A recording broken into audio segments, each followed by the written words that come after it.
Shri Chirag Paswan. Thank you so much, Speaker sir.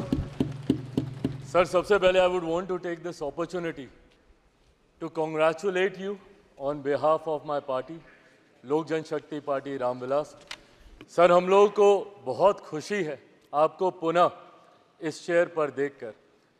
18वीं Lok Sabha में जिस तरीके से पुनः आपको ये जिम्मेदारी मिली है, हम सबका सर 17वीं लोकसभा का एक अपना अनुभव है. उस वक्त जिस तरीके से आपने महिलाओं को और युवाओं को, ऐसे सांसद जो पहली बार चुनकर आए, सर उनको आपने प्रोत्साहित करने का काम किया, सामने से आपने उनको मौका देने का काम किया. सर, इस बार मेरी पार्टी में भी महिलाओं और युवाओं की तादाद है. उम्मीद मैं यही रखूंगा कि उनको भी आप उसी तरीके से मौका देंगे. मेरे नेता, मेरे पिता आदरणीय रामविलास पासवान जी के विचारों को लेकर हमारी पार्टी आगे बढ़ने का काम कर रही है. आपने पिछले 5 साल में सर इन तमाम विचारों को इस सदन में रखने का मौका दिया और इस बात को सर कहने में मुझे कतई कोई संकोच नहीं है कि आपके द्वारा जो फैसले पिछले 5 सालों में लिए गए, उसने संविधान की मर्यादा को बढ़ाने का काम किया और लोकतंत्र को और मजबूती देने का काम किया.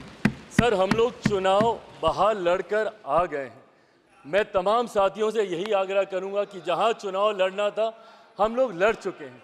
अब हम सब की जिम्मेदारी है कि अपने अपने क्षेत्र के मुद्दों को हम लोग यहाँ पर रखें और अपने देश को आगे लेकर जाने की जिम्मेदारी के साथ हम लोग यहाँ पर कार्य करने का प्रयास करें. सर, आज सिर्फ आपको बधाई देने के उद्देश्य से हम लोग खड़े हुए हैं, पर हाँ, कई बार जब विपक्ष के द्वारा कई बातें कही जाती हैं, मैं इतना भी मैं ज़रूर आग्रह करूंगा कि जब एक उंगली आप किसी की तरफ उठाते हैं तो बाकी उंगलियां आपकी तरफ उठती हैं. जब आप सत्ता पक्ष से किसी एक आचरण की उम्मीद रखते हैं तो वही उम्मीद हम लोग भी आपके राज्य में उसी आचरण की उम्मीद रखते हैं. कई राज्यों के ऐसे उदाहरण हैं, मैं नाम लेना नहीं चाहूँगा, पर जब आप स्पीकर के पद की बात करते हैं, आप डेप्यूटी स्पीकर के पद की बात करते हैं, तो कई राज्य ऐसे हैं जहां पे स्पीकर का पद और डेप्यूटी स्पीकर का पद भी आप ही के पास है, जहां पर सरकार एनडीए का कोई घटक दल नहीं चला रहा, विपक्ष के दल चलाने का काम कर रहे हैं. ऐसे में सर, इस उम्मीद के साथ कि अगले 5 साल आपका नेतृत्व, आपका मार्गदर्शन उतनी ही खूबसूरती से हम लोग को मिलता रहेगा जैसे पिछले 5 सालों में मिला. मैं एक बार फिर से अपनी पार्टी की तरफ से, लोक जनशक्ति पार्टी रामविलास की तरफ से आपका पुनः स्वागत करता हूं. पिछले 5 साल के लिए आपको बधाई देता हूं और अगले 5 साल के लिए आपको शुभकामनाएं देता हूं. धन्यवाद सर.